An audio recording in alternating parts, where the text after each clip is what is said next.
It's game day, and this is the preview for the game at Blundell Park, which will be happening on Friday afternoon. As I record this afternoon, as the Mariners host Swindon Town in Holloway, Swindon, who, to be fair, you have to say this, like or not, Holloway has he's definitely got a rhythm out of Swindon Town, and this is not going to be an easy game. I think it's going to be a good footballing game. I really do. I think this could be a game of real high quality, and I've heard bits of Ollie's pre-match, and I've obviously heard David Artell's. He had the interview with Humberside with John Tonda, and obviously the team news coming out of that is that Doug Tharm and Evan Corey, of course, earlier on, John did allude to this on X, but they are going to be assessed due to the knocks that they got at Harrogate. As Ardell said, there's always something floating around. I think we'll see really what gets put out by Ardell. He seems very very confident and believes, and I agree. If you win 3 and draw 1 of the last 4, you should be in there. You could get in there with winning 2 and drawing 2. So it's going to be an interesting thing whether Ev or Doug get in. It sounds more like Doug. So it's cramp. I think it was probably a little bit more than cramp. If he's having to be assessed, I think probably a little bit more than cramp. Hopefully not much more, but he said we've got suitable replacements. I believe we do. Obviously, I think Terrell Warren would go in there if need be, if Doug was not fit, and we know really how good Terrell's been in when he's started games. So there's always that possibility that Terrell Warren could come in if Doug isn't available. Evan Corey.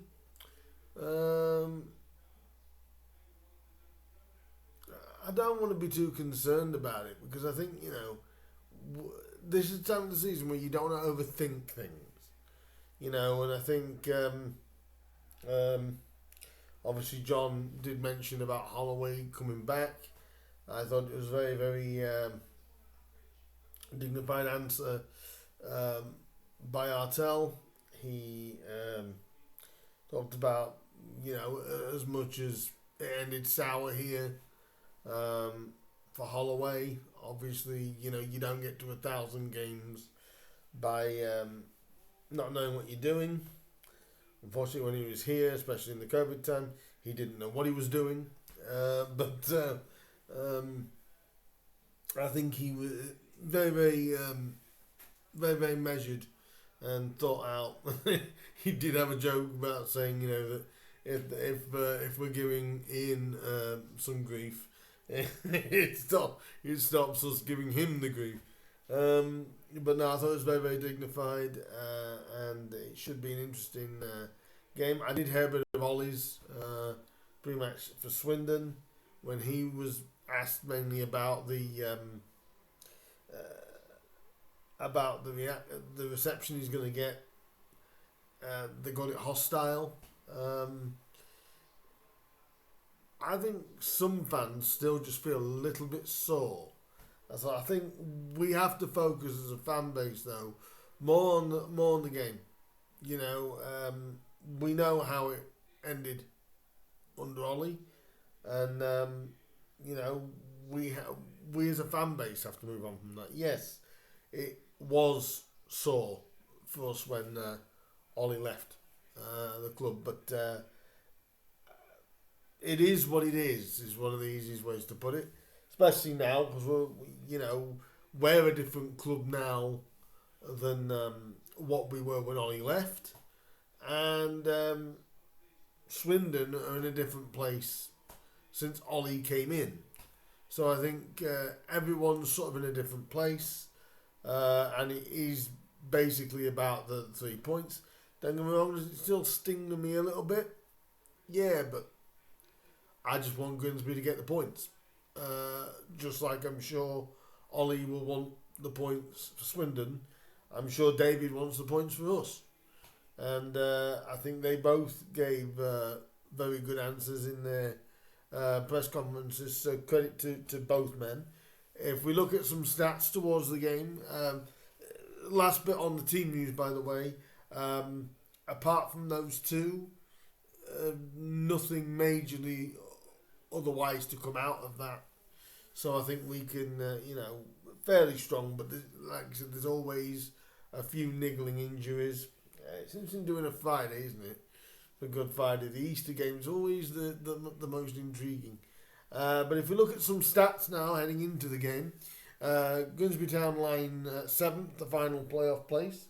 Swindon, like I said, they really have improved since Ollie came in. I think it was in October Ollie went to Swindon. They now are in 12th. They were right down, I think they were third bottom when he took over.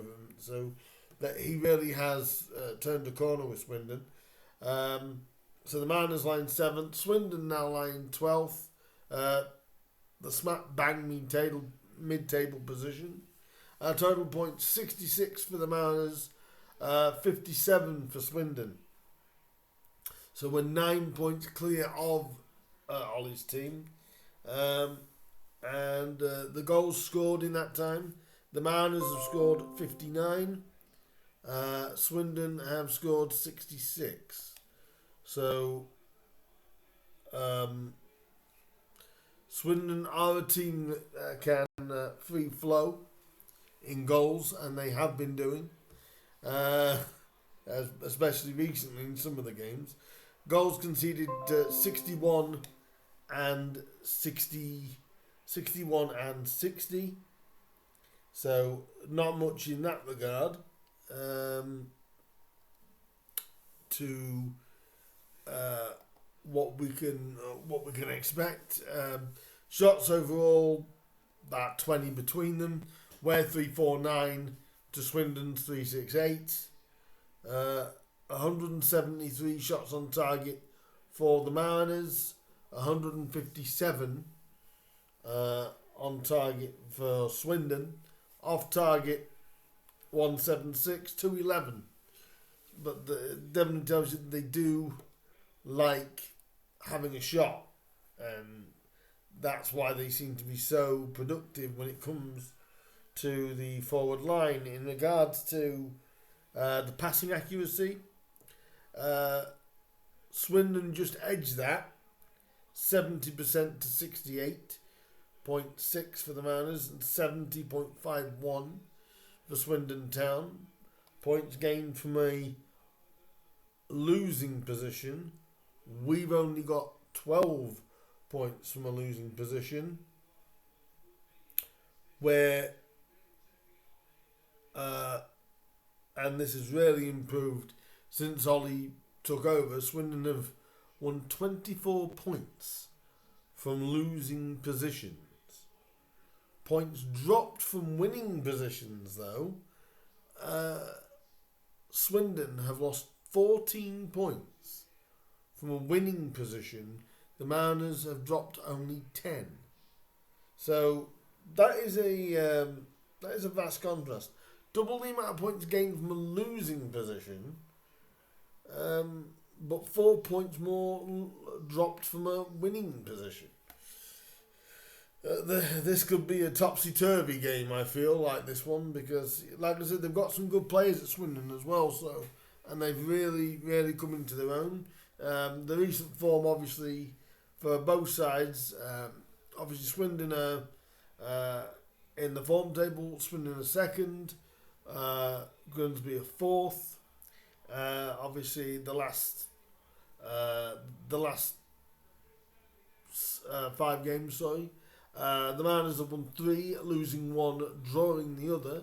Obviously, last time out, that 2-2 draw at Harrogate, obviously from being 2-0 up, that would hurt, but we did beat Morecambe before that. Losing to Crewe, winning at Colchester, and winning at home to Newport. Swindon with that massive, shall we say, 5-4 win over Bradford, last time out for them. Before that, a big bashing of Fleetwood 4-0, a 2-1 win at home to Wimbledon. They did lose at Morecambe, a 1-0 defeat there, and a 0-0 draw with Accrington. But as we know, I think people will be looking at these games now, especially when you're heading towards playoffs and promotion and all that stuff. It's just about getting results. The performances are important, but you just want the points. If we look at recent games, in the last 23 games between the two sides, Swindon just have the edge, 11 wins to 9 with 3 draws. In the last 3 games, it's 2-1 in Swindon's favour. Obviously, the last time we played Swindon, which was at Swindon, was on the 21st of December. This was all his first game since against us since he left. He was able to construct a 3-1 win for Swindon. Before that, last season, last April, Grimsby won at Blundell Park by 2-0. But Swindon last time, in September of 2023, I apologise, got a 2-1 win at Swindon as well. So the last 2 times we've been at Swindon, they have been defeats. The last time at Blundell Park, it was a 2-0 win back in April. So again, this is a hard one to decide. If you look at the match facts, we'll give you a few match facts here. Some may link up with the previous results as well. Grimsby have lost 6 of their last 7 league games against Swindon, winning the one, which of course was the one in April, which was in this exact fixture last season. Swindon Town have won 2 of their last 3 away league games against Grimsby, losing 1, winning victories, as across their prior 17 visits to Blundell Park before, combined drawing 3 and losing 12. So they haven't had the best of records in general at Blundell Park. So having won 2 of their last 3 though, so it's not the best hunting ground for Swindon, but they obviously feel as though under Ollie they'll feel like they've got a bit of a bounce and a bit of a spike. Since 1989, this is an interesting fact. Since 1989, I was only 2. Grimsby have won just 1 of their last 10 Football League games played on a Good Friday, drawing 4 and losing 5. We haven't won on a Good Friday since April of 2017. Wow. Wow. In a 2-1 win over Cambridge. So we haven't won on Good Friday basically for 8 years. Since we won on Good Friday against Cambridge. Under Russell Slade, of course. Wow. That many Good Fridays. Not been many Good Fridays for Grimsby then, has it really, in the last decade? And another one for Swindon here. Swindon are unbeaten across their last 10 Football League games. Played away from home on Good Friday. They've won 4 and drew 6. since a 1-0 loss to Bristol City in March of 1972.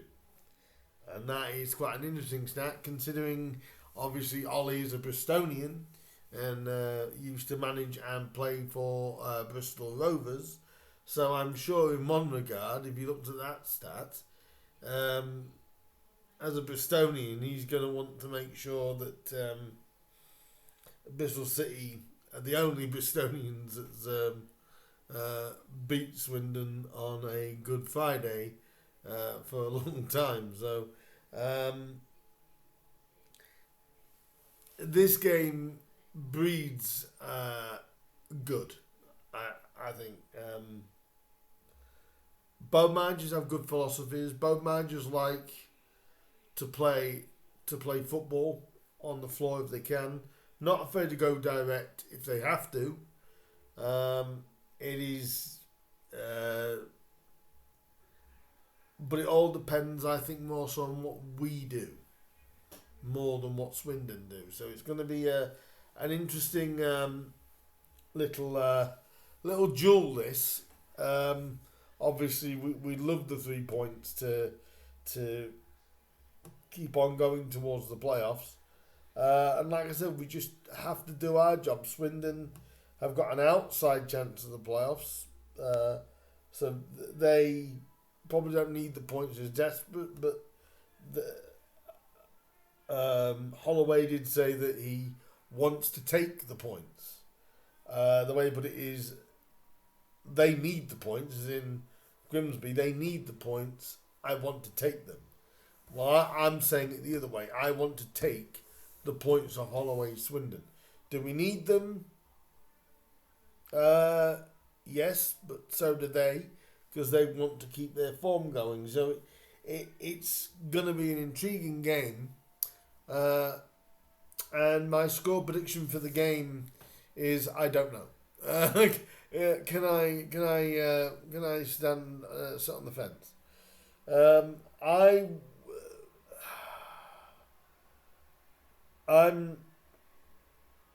I'm going to go for a Mariners win because of being at home.